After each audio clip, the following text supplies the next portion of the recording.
A dopamina é um neurotransmissor responsável por levar informações do seu cérebro para todas as partes do corpo.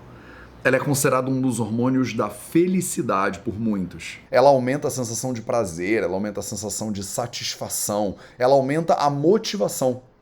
Tem muitas doenças que estão conectadas, inclusive, com uma baixa de dopamina. Então, depressão, esquizofrenia, né, doença de Parkinson. Hoje, no Projeto 0800, a gente vai falar sobre dopamina e sobre como você pode aumentar a sua dopamina com alimentos comuns, com alimentos naturais. Salve, salve, família Vida Veda, Projeto 0800, episódio 809 no ar. E hoje o assunto é felicidade. Hoje o assunto é dopamina, tá? Então vamos que vamos, porque eu tenho muita coisa para cobrir com vocês aqui hoje. E o tempo urge, né? Então, começando pelas notícias da semana. Eu vou tentar ser mais breve nessa parte das notícias, porque eu tento trazer para você notícias da semana que são relevantes, mesmo que você não esteja nessa semana aqui, que você esteja vendo isso aqui depois, né? Só que tem algumas que são muito locais, né? Então saiu no Metrópolis aí um artigo sobre a Páscoa, que eu achei muito interessante. Saiba como aproveitar as delícias do período sem sair da dieta. Então o Metrópolis foi lá entrevistar, acho que um nutricionista, aqui ó, o Matheus Mota, meu xará, nutricionista responsável pelo programa Vigilantes do Peso no Brasil. Tá, então o Matheus Mota, responsável pelo Vigilantes do Peso no Brasil, deu algumas dicas para o Metrópolis e eu achei que foram boas dicas, né? Foram muito boas dicas, então trouxe elas aqui para você, né? Dica número 1, escolha chocolate. Então, dicas para a sua Páscoa não ser tão ruim assim. Eu, né, trouxe isso aqui porque eu tenho muitos pacientes, né, que viram para mim e falam: Matheus, eu não consigo largar o chocolate, né? O chocolate para mim, ele é imprescindível, né? E hoje, né, como o nosso assunto é dopamina, basicamente, eu não podia não falar de chocolate, principalmente na semana da Páscoa, né? E esses alimentos, né, esses alimentos que são muito gostosos, gordurosos e tal, eles têm lados bons e lados ruins, né? O lado bom é essa coisa da felicidade, né? Da alegria, da sensação de satisfação e tudo mais que eles geram, né? Agora, se você quiser comer chocolate, como muitos dos meus pacientes dizem que querem comer chocolate, e eu viro para eles e dou algumas dicas. E por acaso o Metrópolis deu dicas muito parecidas, né, com as dicas que eu dou para os meus pacientes. A minha dica número 1, inclusive, para a sua Páscoa, é exatamente a dica que o Metrópolis deu, que é: escolha chocolate com alta concentração de cacau. Às vezes vocês gostam de comer chocolate e comem umas porcarias que são tudo menos chocolate. O que mais tem no mercado é porcaria que diz que é chocolate, mas não é. Então, uma dica que eu acho fundamental para a sua Páscoa e para fora da Páscoa também dá uma olhada nos ingredientes do chocolate que você está consumindo. Vê se o ingrediente número 1 na lista é cacau, quer dizer, é chocolate. Né? Porque senão você abre uma lista de ingredientes e normalmente, na maioria dos países, as listas de ingredientes, elas seguem a ordem da quantidade dos alimentos. Você sabia disso? Tem muita gente que não sabe disso, mas a lista de ingredientes, né, na maioria dos países, isso, eu não sei se de repente no seu país não é assim, mas na maioria dos países, a lista de ingredientes ela tem que seguir a quantidade, né, a concentração daquele ingrediente na substância que você está comprando. Tá? Então, por exemplo, no chocolate, qual é a substância número 1 que deveria estar presente em maior quantidade e quem é que deveria ser o primeiro ingrediente listado na lista de ingredientes, 2 pontos? Cacau. Né? Agora dá uma olhada nesses chocolates que você come, que você compra por aí, né? Muitos deles, o primeiro ingrediente não é cacau, é açúcar. Né? Às vezes você compra chocolates que o primeiro ingrediente é açúcar, o segundo ingrediente é açúcar, o terceiro ingrediente é açúcar e o quarto ingrediente é tipo leite em pó. Então assim, você não está comprando chocolate. Você chama de chocolate, mas não é chocolate. Para ser chocolate, a primeira coisa que tem que ter lá é chocolate. Meus cachorros estão enlouquecidos aqui. Então, a primeira coisa que tem que ter no chocolate, olha só que loucura, é chocolate. Tá? Então você precisa dar uma olhada se o primeiro ingrediente do seu chocolate é efetivamente chocolate. Aí eles falam, né, coma devagar e aproveite cada mordida, né, do seu chocolate. né? Então, já que você vai comer chocolate, e muitas pessoas carregam uma certa culpa, né, no consumo de chocolate, você pelo menos vai consumir chocolate devagar, né? Você vai enfiar a barra inteira de chocolate na sua boca e nem ter tempo de degustar o chocolate, né? Já que você, né, tá dando passos nessa direção, né, de querer satisfazer os seus prazeres pascuais aí com chocolate. Caraca, eles estão alucinados hoje. Deixa eu fechar aqui a minha porta, porque cachorro é isso, né? Não adianta, não adianta eu pedir para parar. Então, coma devagar e aproveite cada mordida. Terceira dica, busque o equilíbrio, né? Então planeje com antecedência suas outras refeições. 4, não pule refeições. 5, mantenha-se hidratado, né? Beba, né, líquido junto com seu chocolate. Número 6, eu achei bonitinho. Divida o chocolate. Então, em vez de você sentar em culpa, né, num canto na sua casa e comer tudo sozinho ou comer tudo sozinha, né, você deveria compartilhar, né? Aproveita o momento da Páscoa e compartilhe o seu ovo de Páscoa, né? Ou seja lá o que você come na Páscoa com outras pessoas, né? Olha que coisa bonitinha. A gente vai fazer um retiro de desintoxicação na Páscoa, né? Então estão vindo quase 50 pessoas para o nosso retiro. E vai ter, no domingo de Páscoa, vai ter um browniezinho vegano saudável, que é o quê? É basicamente chocolate, né? Não leva leite, não leva nada dessas coisas, é uma delícia. Chocolate é uma fruta, né? Uma fruta que tem um potencial antioxidante, tem fitonutrientes, é uma fruta maravilhosa. O maior problema das pessoas não é comer o cacau, né? Comer chocolate. O maior problema das pessoas é o mundo de tranqueira, né? Um monte de tranqueira que tem junto, né, do seu chocolate. Quando você come essas marcas, né, mais, sabe, Nestlé, essas coisas, né? Que você vai ter ali dentro uma mistura bizarra de ingredientes. Chocolate é o mínimo, né? Até porque chocolate é caro, né? Não sei se você sabe, mas a maioria das empresas usa o mínimo de chocolate que consegue, porque chocolate é caro. E às vezes açúcar é mais barato, às vezes leite em pó é mais barato. E por último, pratique atividades físicas. Olha, nada a ver, né, com o negócio do chocolate, mas eles fizeram questão de botar aqui o seu pilar do movimento tem que estar em dia, né, para você poder também aí melhorar, né, a sua digestão, ajuda a queimar as calorias consumidas, né, melhora a sua disposição e o seu estado mental. Olha que coisa maravilhosa. Então, dicas aqui, né, do Metrópolis, nas palavras de Matheus Mota, nutricionista responsável pelo Vigilantes do Peso no Brasil.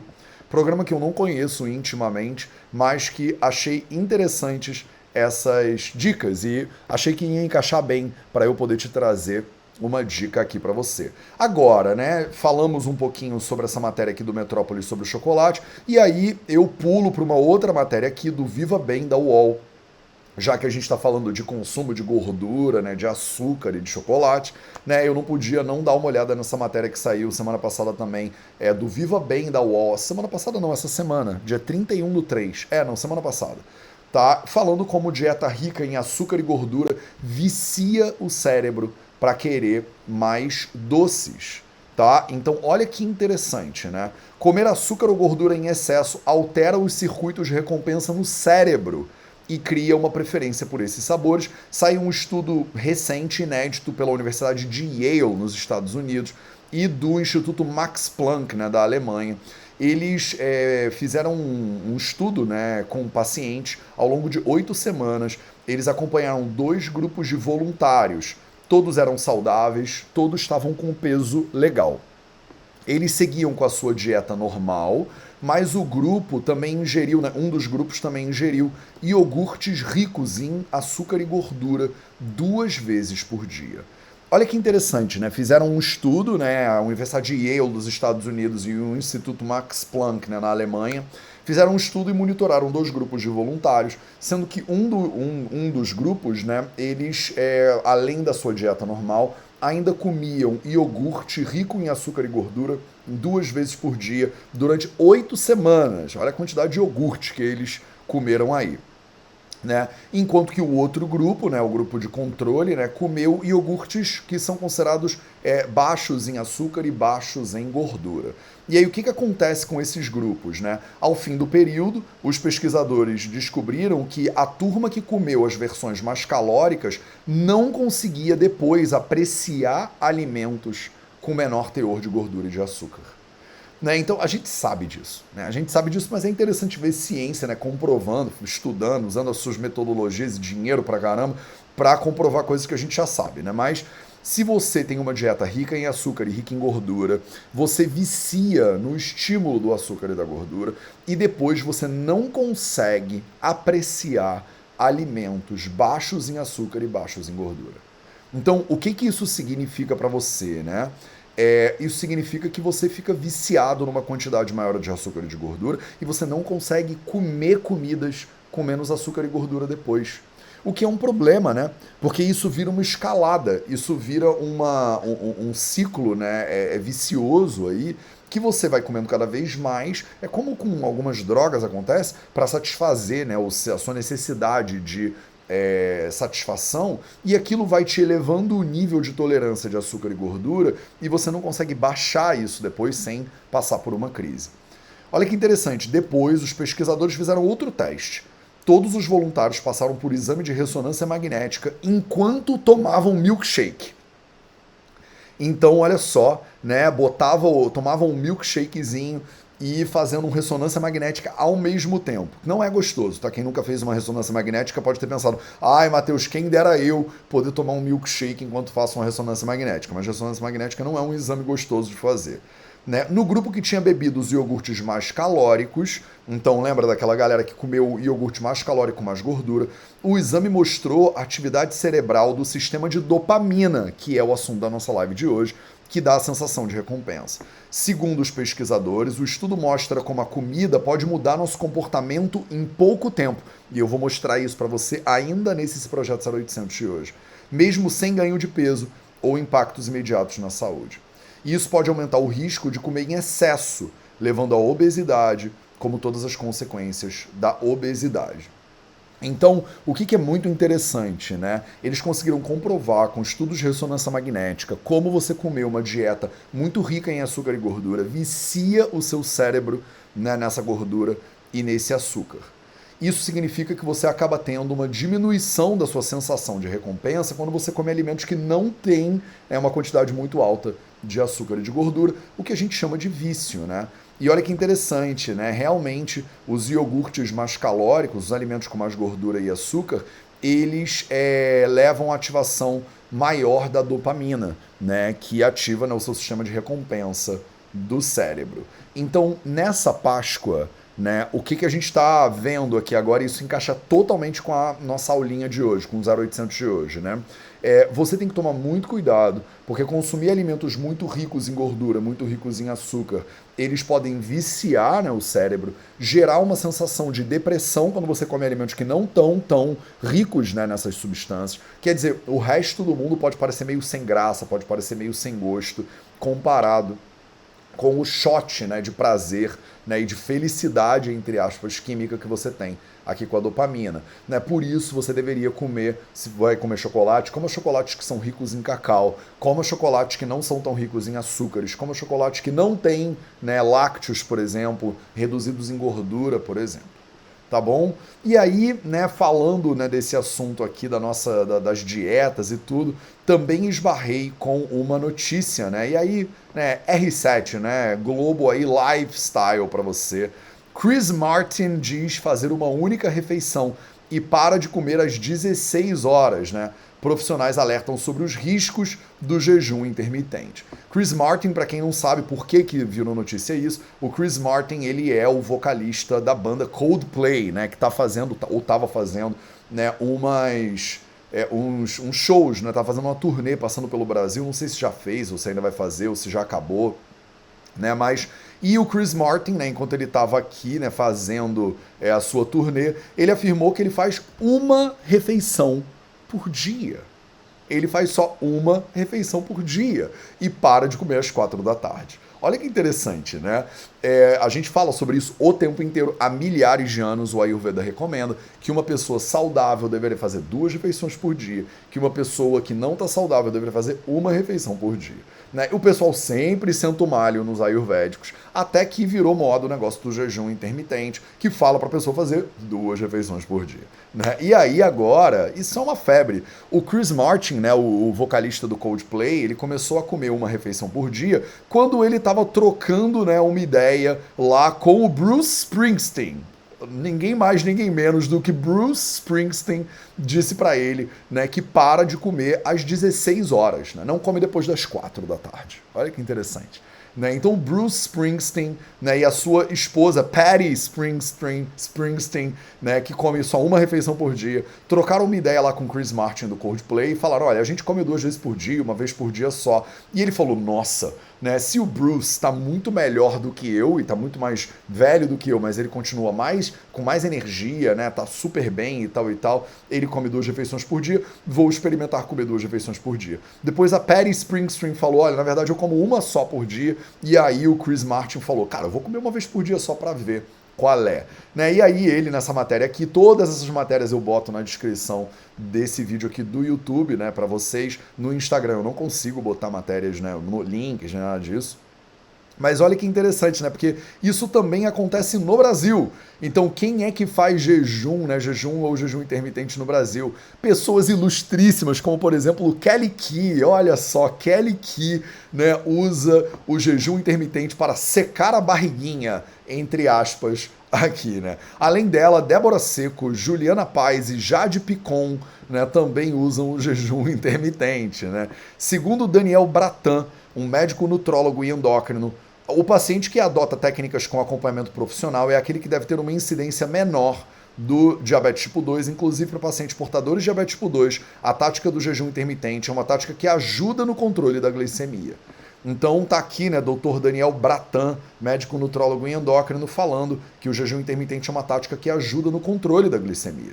Não é para todo mundo, né? É óbvio, tem uma série de pacientes, né, que não deveriam fazer o jejum. Eu falo isso para vocês o tempo inteiro, né? Então, a pessoa, né, a mulher grávida, criança, né? Criança tem que ser livre demanda, pessoas que têm doenças específicas, pessoas que, né, não têm recomendação de jejum, né, pelo seu médico, por exemplo, hipoglicemia e tal, devem fazer jejum só com observação médica ou não devem fazer jejum. Então, por exemplo, na minha visão, né, mulheres grávidas, crianças, bebês, simplesmente não devem fazer jejum, ponto final, né? Pelo menos na visão do Ayurveda não deve fazer jejum.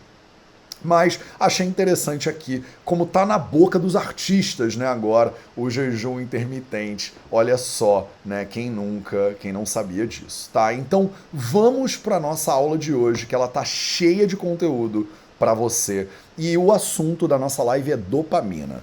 Eu comecei, na verdade, né, dando uma olhada, porque saíram 2 vídeos no nutritionfacts.org. Eu tenho trazido sempre vídeos do Nutrition Facts aqui. Vou trazer outras fontes também mais pra frente, mas é que acho que o Michael Greger faz um trabalho incrível de compilar, né, estudos científicos. Esse material está disponível em inglês, com legendas em português, mas eu acho que é interessante eu fazer tipo um comentário ayurvédico, né, a esses vídeos. Então, tava estudando um pouquinho sobre dopamina, né, e aí dei uma olhada, né, em como tem alimentos, né, tava vendo os alimentos que naturalmente aumentam a dopamina, né. E aí pensei, cara, vou levar isso pra galera do 0800 para eles darem uma olhadinha. Então, início de conversa, né? O que é a dopamina? Então, já que a gente está entrando no assunto do nosso 0800 agora, esse é o momento que você pausa, né? Deixa uma curtida nesse vídeo, né? Se você tá aqui comigo agora, né, e você teve acesso a isso, foi sorte, porque o Instagram e o YouTube, eles não divulgam essas coisas direito. Então, se você puder agora, né, para e convida outras pessoas. Se você quiser, pausa esse vídeo agora, ou então se você está ao vivo comigo na live, né, você clica no aviãozinho que tem aqui embaixo e convida uma galera para vir para esse vídeo agora, porque esse conhecimento ele pode te ajudar, pode ajudar outras pessoas. Eu tô colocando isso aqui de maneira totalmente gratuita para você dar um baita de um trabalho. Então, pelo menos curte o vídeo e compartilha, porque quando você curte, você ajuda esse vídeo a ser mais distribuído. Eu não ganho nada, dinheiro, nem nada com isso, mas você pode ajudar mais uma pessoa a receber esse conteúdo.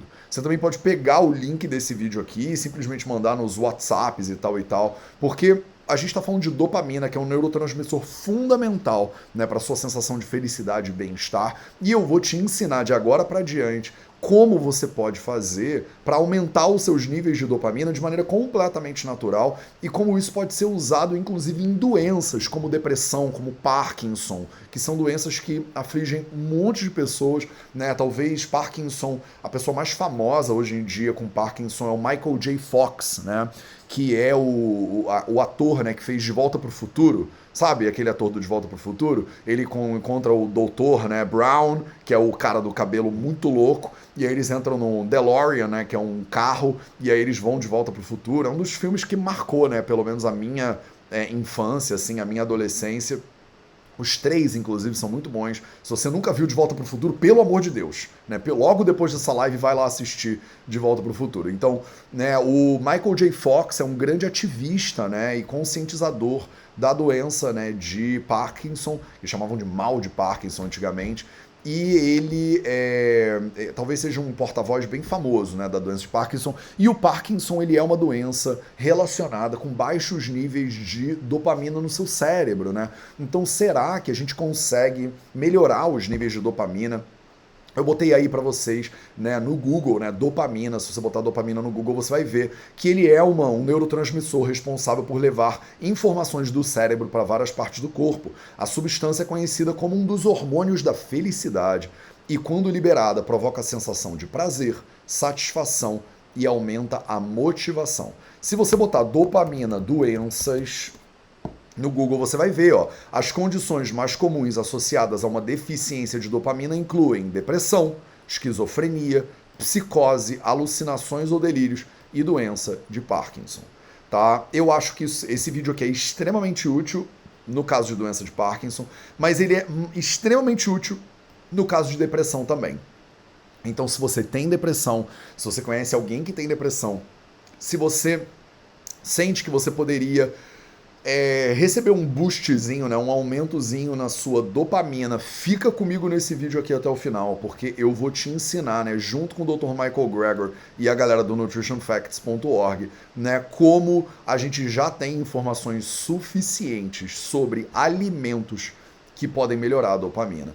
Então, o primeiro vídeo dessa série, né, de 2 vídeos, é um vídeo que ele sugeriu, né, como tratar doença de Parkinson com Velvet Beans. Velvet Beans em português a gente não tem um nome, ela chama de mucuna, né? É a Mucuna pruriens, né? Ou a Mucuna prurita, né? Mas mais comumente chamada de Mucuna pruriens. Ela é uma fava, né? Ela é uma fava que ela parece uma fava de veludo, né? Uma fava meio aveludada, tá? E aí nesse vídeo aqui do nutritionfacts.org ele fala, né? Já passaram 2 séculos desde que James Parkinson, né, escreveu, né, o ensaio dele lá atrás, né, 200 anos da descoberta da paralisia com tremura, né, que foi, né, ele escreveu um Essay on the Shaking Palsy, né, um estudo sobre a paralisia com tremores, que ficou depois conhecida como doença de Parkinson por causa do autor, né, o do James Parkinson, né, e faz 200 anos que isso aí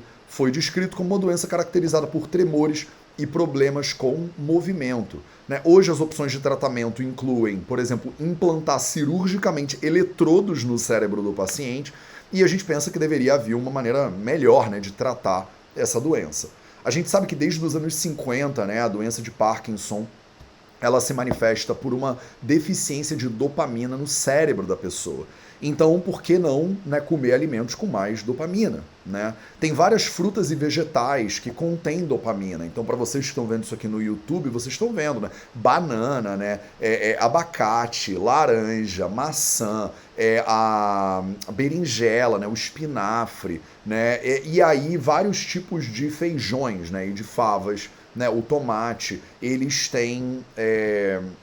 contêm, né, precursores de dopamina, né? Na verdade, a mesma dopamina que você produz. Só que a dopamina, ela não atravessa a barreira sangue-cérebro. Então, um dos problemas que a gente tem é assim, você come um alimento que é rico em dopamina, mas a dopamina que tem no alimento, ela não vai para o seu cérebro, né? Ela não cruza a barreira sangue-cérebro, né? Então você precisa, né? Ele vai botar um esqueminha bem bonitinho aí, né, para mostrar para você, né, que você precisa de uma substância que chama levodopa, né, que também é conhecida como L-dopa, para transferir, né, digamos assim, a sua dopamina para o cérebro antes, né?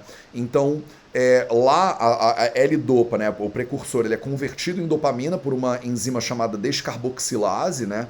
Então a gente tem que tomar cuidado aí, ele bota um esqueminha bem bonitinho, né?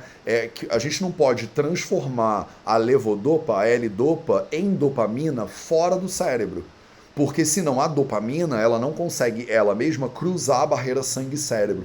Talvez por um controle, né, do nosso cérebro, como tem muitos alimentos que são muito ricos em dopamina, ele bloqueia a entrada de dopamina pura dentro do cérebro. Então, o jeito certo, né, e por isso que a gente medica pacientes de depressão, né, e de Parkinson com L-dopa, né, ou com levodopa, e a levodopa, ela entra dentro do cérebro, né? E aí dentro do cérebro, com a decarboxilase, ela vira, né, dopamina. Então o que acontece é que muitas das substâncias que a gente medica hoje em dia são inibidores de decarboxilase, né? Elas são inibidoras da transformação da L-dopa em dopamina fora do cérebro. Então, o que a gente quer é que a levodopa entre no cérebro, né? E lá dentro passe por esse processo com a decarboxilase, virando dopamina e ficando biodisponível para você, né? Então, comer alimentos ricos em dopamina não ajuda, né? Porque ele fica preso fora, né, do seu cérebro. Mas e se, né? E se tivessem alimentos ricos em L-dopa, né?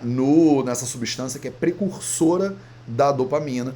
E aí você comeria esses alimentos ricos em L-dopa, eles cruzariam a sua barreira sangue-cérebro e dentro do cérebro passariam, né, por esse processo, né, com a decarboxilase e transformados em dopamina. Você precisa ter um inibidor de decarboxilase e a L-dopa funcionando juntos para você produzir dopamina direito, né, no teu cérebro.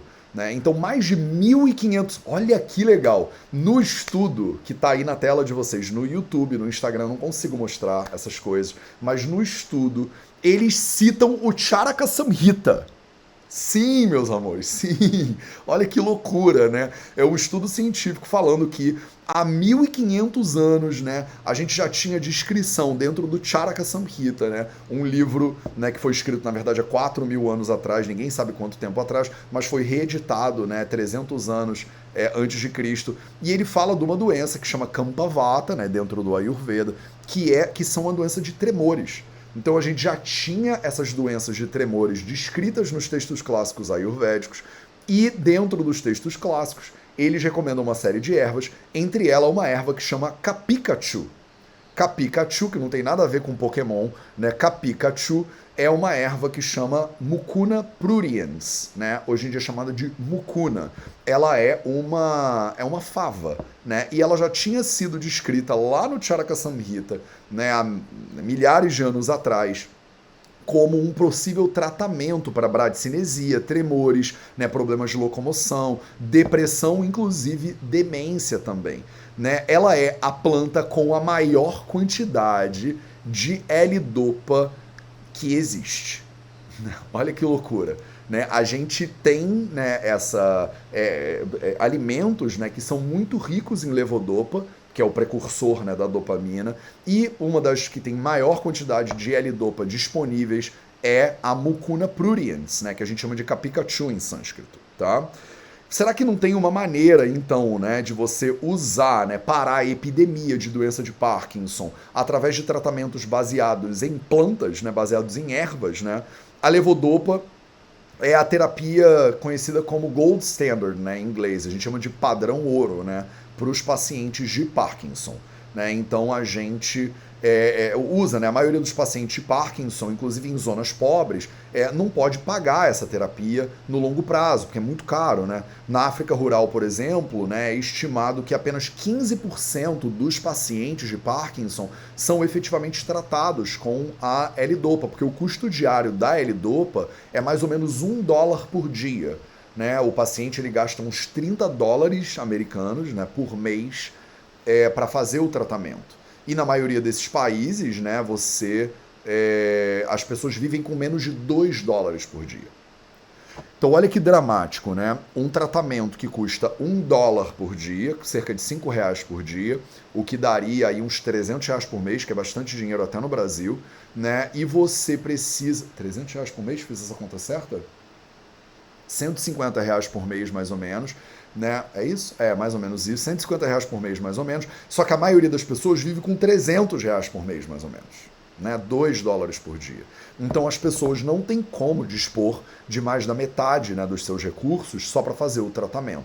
Então 15% só dos pacientes têm dinheiro para poder pagar a L-dopa. né? Olha que dramático isso, né? Metade do que as pessoas ganham por dia.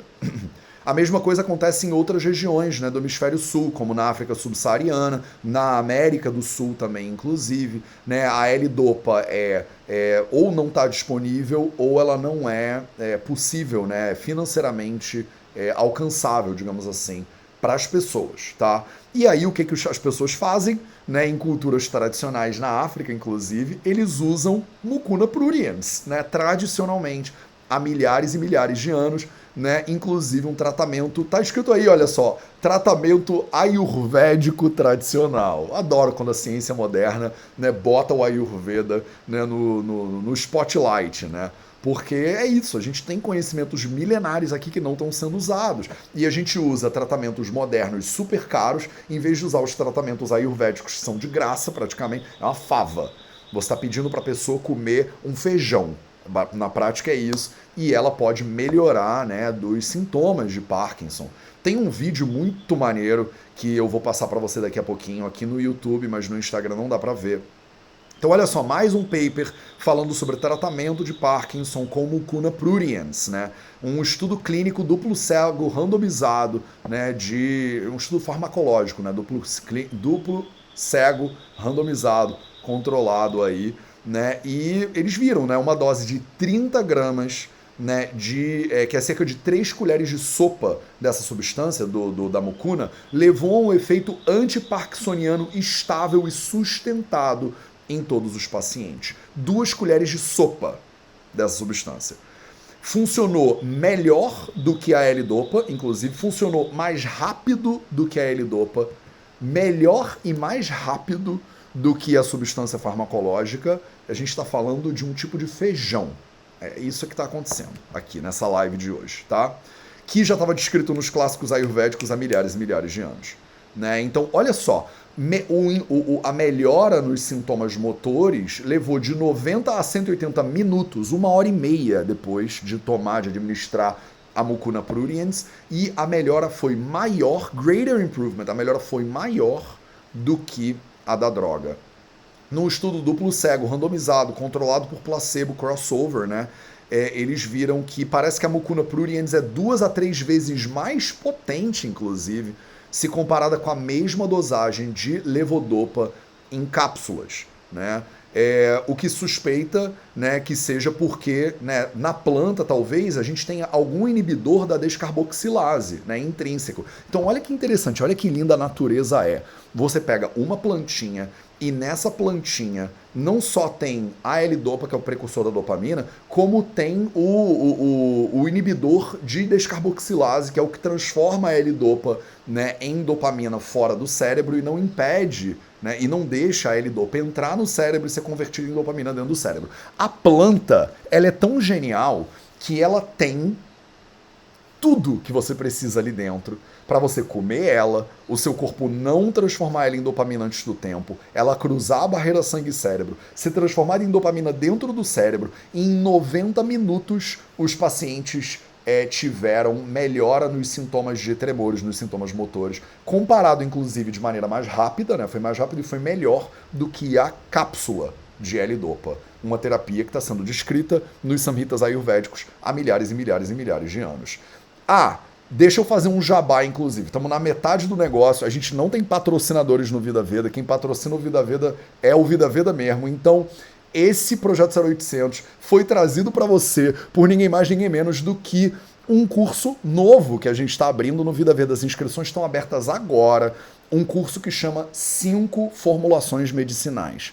Um curso que vai ser parte da nossa comunidade. Então você entra para o Nilay, a comunidade do Vida Veda, e você consegue ter acesso a esse curso entre um monte de outros cursos. Esse curso vai começar no dia 18 de abril, ao vivo, comigo pelo Zoom. Toda terça-feira, de 7 horas da noite até as 9. Eu vou te ensinar 5 maneiras de você usar as plantas e as ervas para fazer a sua cozinha virar uma farmácia natural.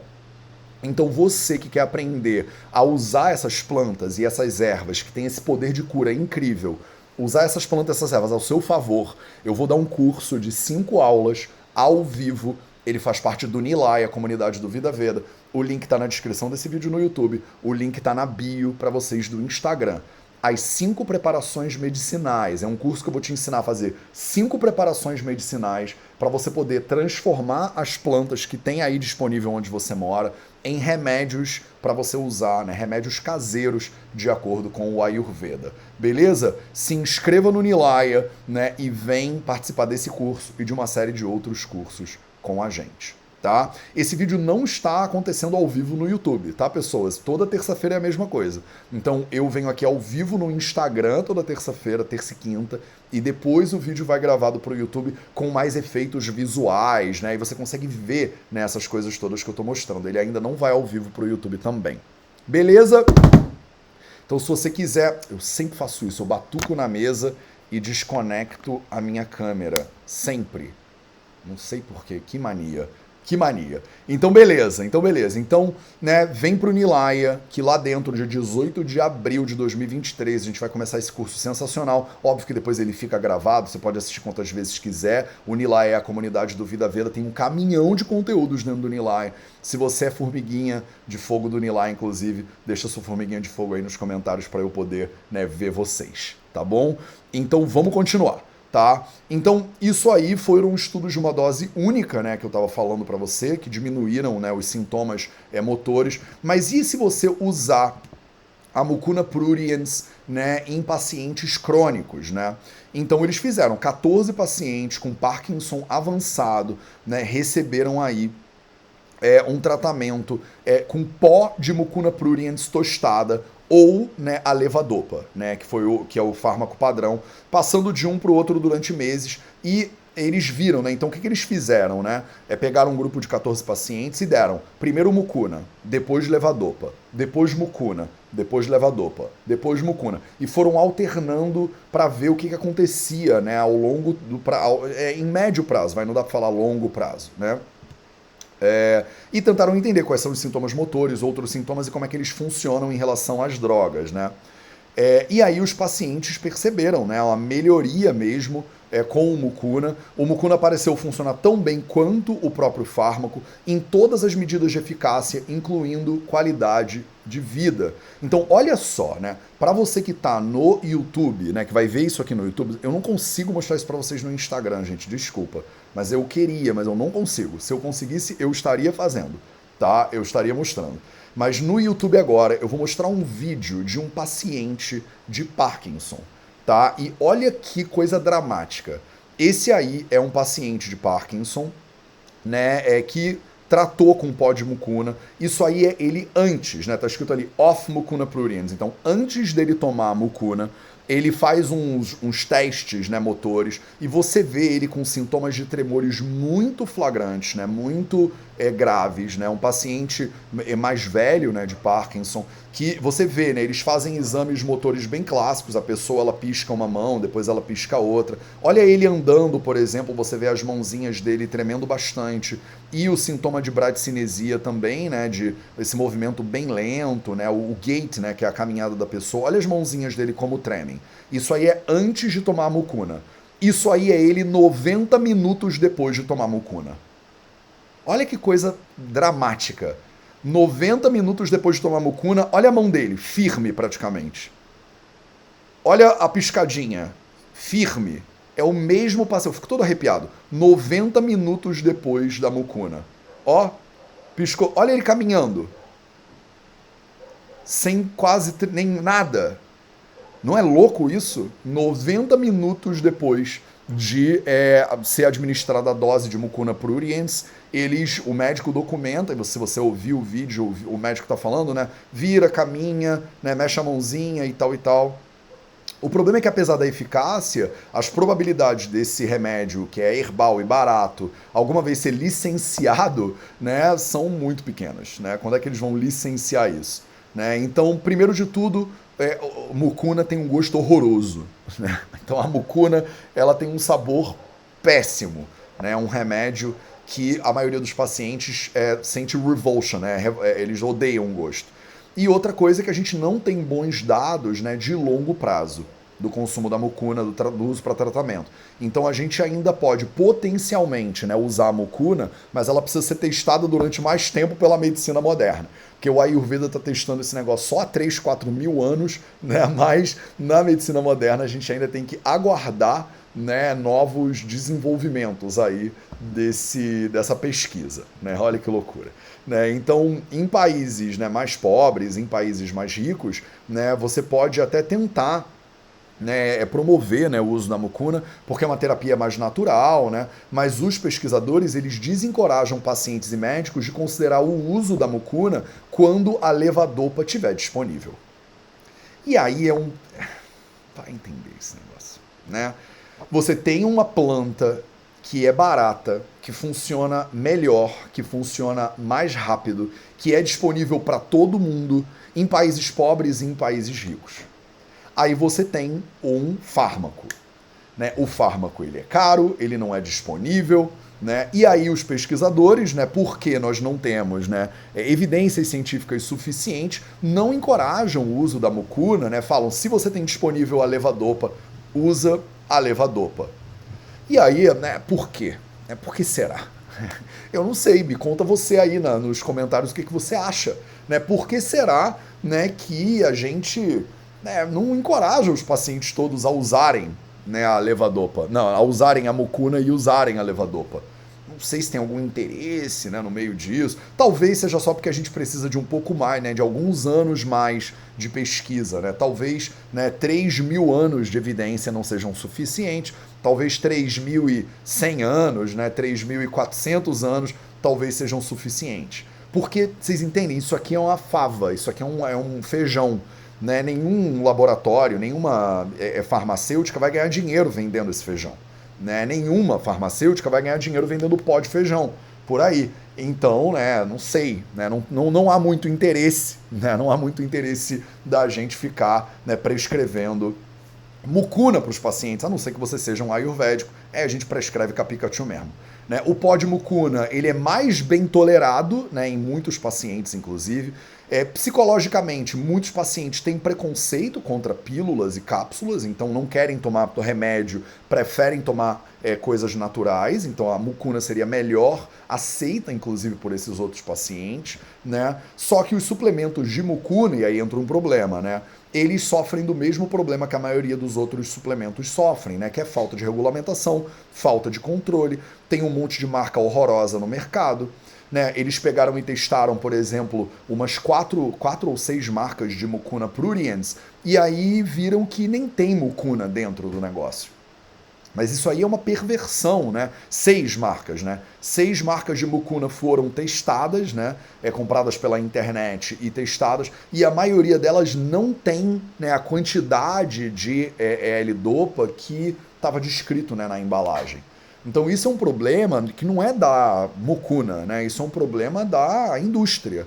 Né? A indústria, em vez de vender um negócio, né? A indústria de suplementação, inclusive, em vez de vender um negócio que é puro, eles vendem uma mucuna toda adulterada, né? Não tem nem 10% da quantidade de mucuna que eles dizem que tinha. Então isso aí a gente pode solucionar. É só a gente criar, né, um suplemento de mucuna que seja, né, que tenha lá, que seja puro, que seja adequado. E aí a pessoa, ou então você compra a droga da fava, que ela tem um gosto ruim, mas é remédio, pô, é remédio, né? O L-dopa foi descoberto dessa maneira, né, como a gente conhece hoje. Ele foi descoberto há mais de um século, né, em 1913, 110 anos atrás, por um pesquisador, né, que chama Guggenheim. Né? E o Guggenheim ele descobriu a L-dopa dentro de uma outra planta, que não é a mucuna pruriens, é a Vicia faba, que é uma fava mesmo.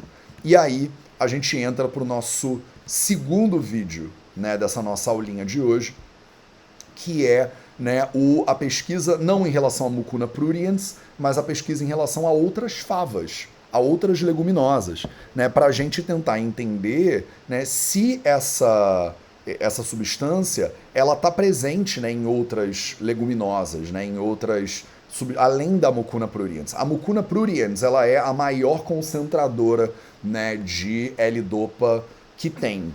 né? E parece também ter ali dentro, né, um inibidor de decarboxilase para você poder, né, interiorizar, né, a L-dopa e transformar ela em dopamina dentro do cérebro. Mas será que tem outras favas? Será que tem outras leguminosas que também, né, tem isso aí dentro? Então vamos dar uma olhada agora. A gente sabe, por exemplo, né, que a doença de Parkinson, ela tem um risco aumentado quando você fica exposta, por exemplo, a pesticidas. Olha que interessante, esse estudo aí de epidemiologia do Parkinson. Ele botou a epidemiologia do Parkinson, fatores de risco e prevenção. E ele começa, né, o paper falando, né, o aumento da doença, do risco de doença de Parkinson foi associado com exposição a pesticidas, com consumo de lácteos.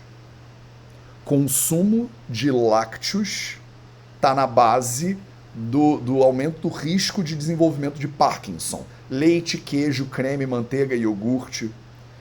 Melanoma, doença do cérebro, doença traumática do cérebro, por exemplo. Tudo isso tá na raiz, né, do desenvolvimento de Parkinson. Então, se você tomou muito soco, né, tem um pugilista muito famoso, né, um boxeador muito famoso também, que foi Muhammad Ali, talvez, que também sofreu, né, de Parkinson, de doença de Parkinson, por causa de lesão traumática, né, no cérebro, né? Então, você tem uma série de doenças, né, que aumentam o risco, né? Então olha que interessante, né? E ele faz uma seção bem clara nesse artigo, nesse paper aí, falando, né, o aumento do risco de Parkinson é maior quando a pessoa tem um alto consumo de leite e derivados de leite, né? Então só falando aí mais alguns detalhezinhos que não tem necessariamente a ver com mucuna para você saber. Ninguém sabe se é a gordura animal, de repente, do leite, que pode aumentar, né, esse fator. Então, por que, né, se a gente sabe que a gordura animal, que os lácteos, eles aumentam, né, a chance de você desenvolver doença de Parkinson, por que não testar uma dieta, né, mais à base de plantas, legumes, verduras, né, no tratamento? A gente sabe que tem fitonutrientes, né, que efetivamente podem ajudar, né, mas em termos de tratamento, né, o que a gente pode fazer, né? A gente pode voltar, esse é outro artigo, tem vários artigos, né, que esse é o Neurologia, né, Neurologia de onde? Deve ser espanhol, alguma coisa assim, né? Ele fala, antigos textos da literatura sagrada indiana, olha só, né, falam das fabáceas, né, de várias favas, como possíveis tratamentos. Eles estão mencionando o Ayurveda de novo.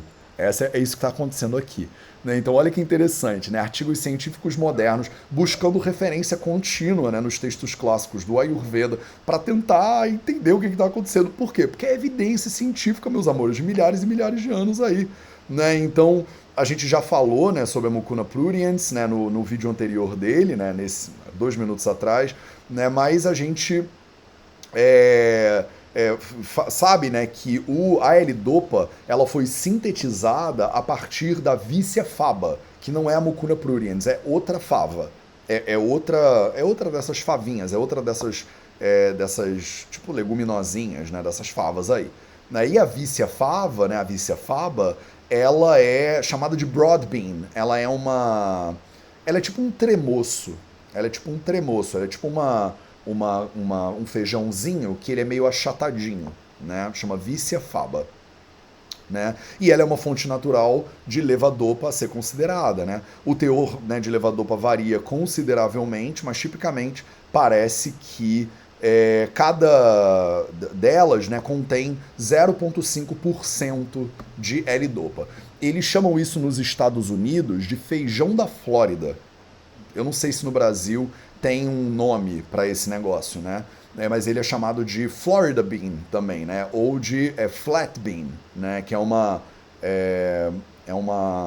um feijão achatadinho, sei lá como é que fala. Eu não sei como é que fala em português esse negócio. O que eu conheço são os tremoços, né? As favas, elas são um alimento, né? Então, efetivamente, né, é só você comer, né?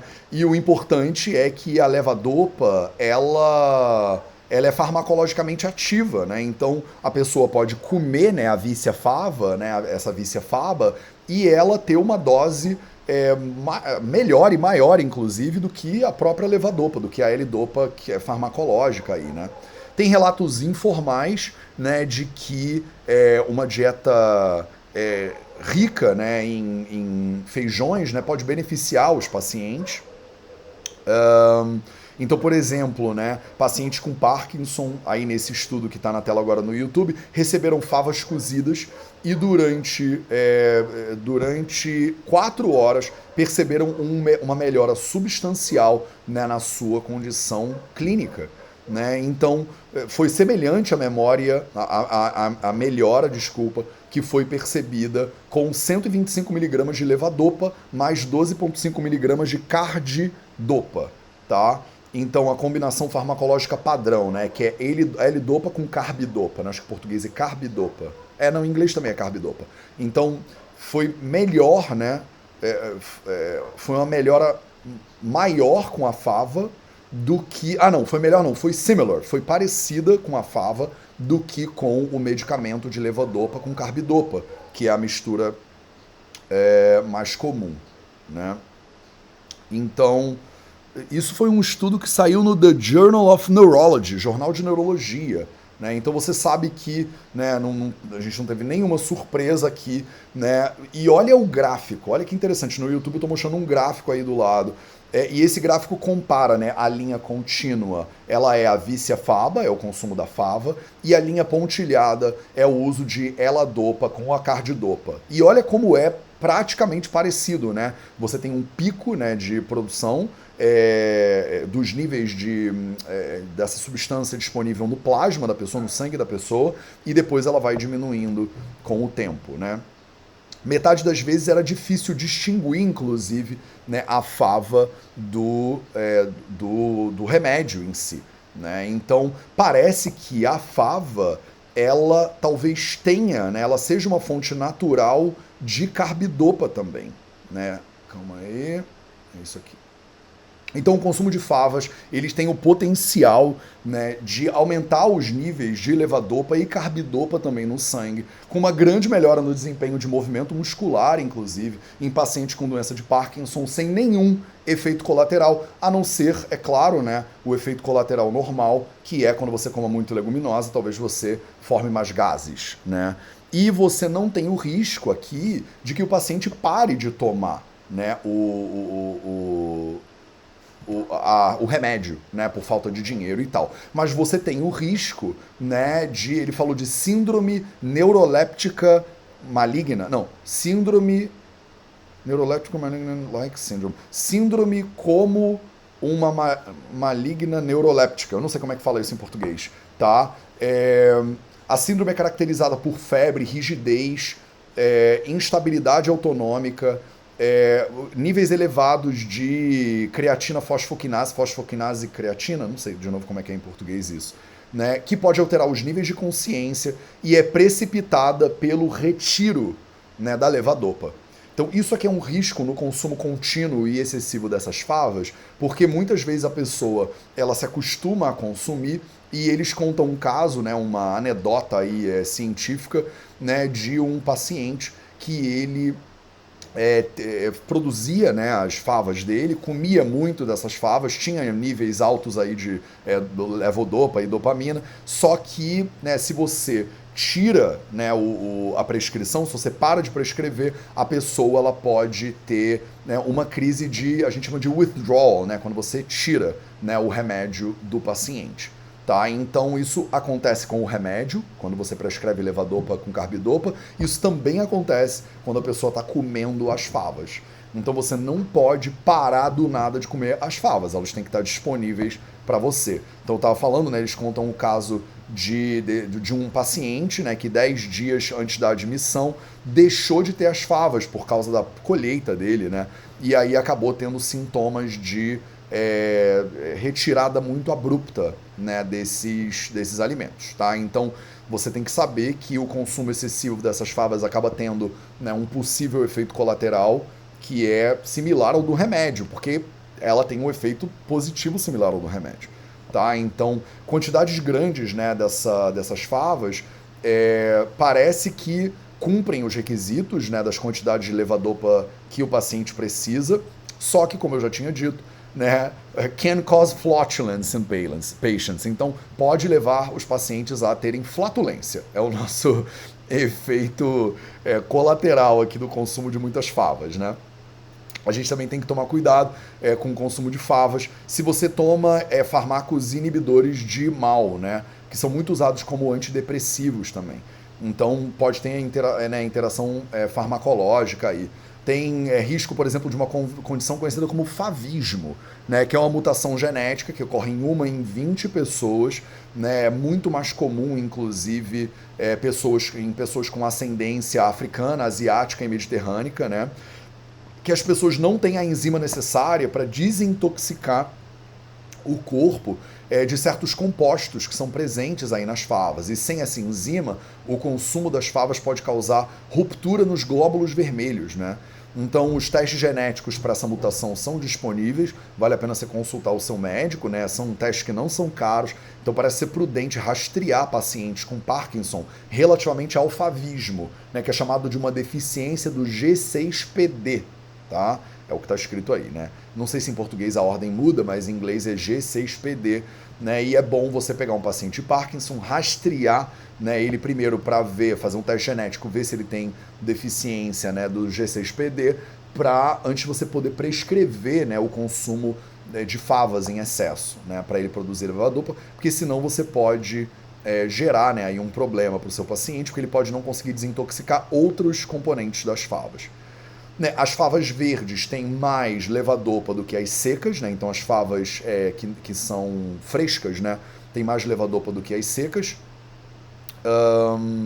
E podem, né, não ser tão benéficas, né? Em testes clínicos, por exemplo, quando você assa, cozinha a fava, você remove, né, uma grande parte ou mesmo toda, né, a levodopa se você cozinhar, né, o feijão.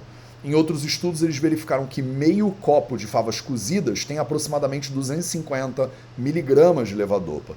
Então, as favas germinadas têm um máximo de levodopa e vão aumentando até o 9º dia, né? Nessa altura, os açúcares ingeríveis que causam flatulência são eliminados. Então, parece que existe uma vantagem aí de germinar essas favas. Né, quando você germina as favas, até o 9º dia parece que os oligosacarídeos eles são responsáveis pelas flatulências, eles são eliminados no processo de germinar, né, e você tem uma maior quantidade de L-dopa disponível, inclusive, biodisponível, inclusive, depois, tá? Só que a gente não sabe se os brotos de favas funcionam até que eles testam e fazem um estudo aí, né, da biodisponibilidade, né, das favas, né, germinadas. Então, eles testam tudo, né? Então, 40 gramas de favas, né, germinadas no efeito, né, no tratamento de Parkinson, e eles observaram uma melhora clínica substancial aí no tratamento desses pacientes. Olha que interessante, né? Outras leguminosas, né, por exemplo, o Phaseolus vulgaris, que é o feijão normal, né, ele também tem 0,25% de L-dopa. Vocês sabiam disso? Feijão normal, né, as nossas leguminosas. Broto de soja, inclusive, tem um composto bônus que pode atuar como a carbidopa, potencializando a L-dopa. Então, soja é tipo, como é que vocês chamam isso? Edamame. Né? O edamame, que é a soja lá, a fava da soja, ela também tem levodopa dentro. Então parece ser um composto muito comum em diversas leguminosas. E aí eles foram lá testar, né? Journal of the Neurological Sciences, né? O jornal, a revista de ciências neurológicas, foi testar o efeito da ingestão de soja, né? Na farmocinesia da levodopa e do sistema motor de pacientes com doença de Parkinson. Né? E aí testaram a soja em comparação com a mucuna pruriens, aí, né, para saber os efeitos, né, da soja também. Então eles deram às pessoas 1,5 colher de feijão de soja assado, né, então de grão de soja assado, e isso levou a uma melhoria significativa, né, considerada, em vez de usar apenas o remédio normal. Né? Então olha que interessante. Com menos movimentos involuntários, eles botam um gráfico aí no estudo, né? Menos movimentos involuntários horas depois do consumo dos grãos de soja. Só que isso, né? Todo mundo, todos os cientistas falam a mesma coisa, né? Antes da gente ter mais informações disponíveis, né, a gente precisa ter cuidado ao usar, né, os feijões como tratamento natural para a doença de Parkinson. A gente vai ter que testar durante mais tempo, né? A gente ainda deveria usar remédios como Sinemet, né, ou medicamentos baseados em L-Dopa e carbidopa, continuam sendo a terapia preferencial, né, de acordo com esse estudo aqui, né, enquanto a gente não tem estudos mais aprofundados, estudos de mais longo prazo a respeito dos efeitos dos feijões. Né? Mas o que é muito interessante? Né? O que é muito interessante aqui? Né? Então, o fato de que há milhares e milhares de anos, de acordo com a Ayurveda, a gente sabe que muitas leguminosas, entre elas a Mucuna pruriens, deveria ser usada em tratamento de doenças neurológicas diversas. É eficaz no tratamento para depressão, por exemplo, para falta de vontade e tal. Né? Doenças modernas que a gente já mapeou, né? Que são doenças de baixa, né? De dopamina, podem se beneficiar também no consumo. E aí, meus amores, isso aqui a gente está falando da pessoa comer feijão. Né? Tipo, comer feijões diferentes, comer favas diferentes. Isso aqui é tudo comida. Né? São alimentos que podem ser usados como remédio, né, sem desmerecer o tratamento convencional, moderno, né, sem querer dizer para o seu neurologista não te prescrever, né, a sua L-Dopa. Mas olha que promissor.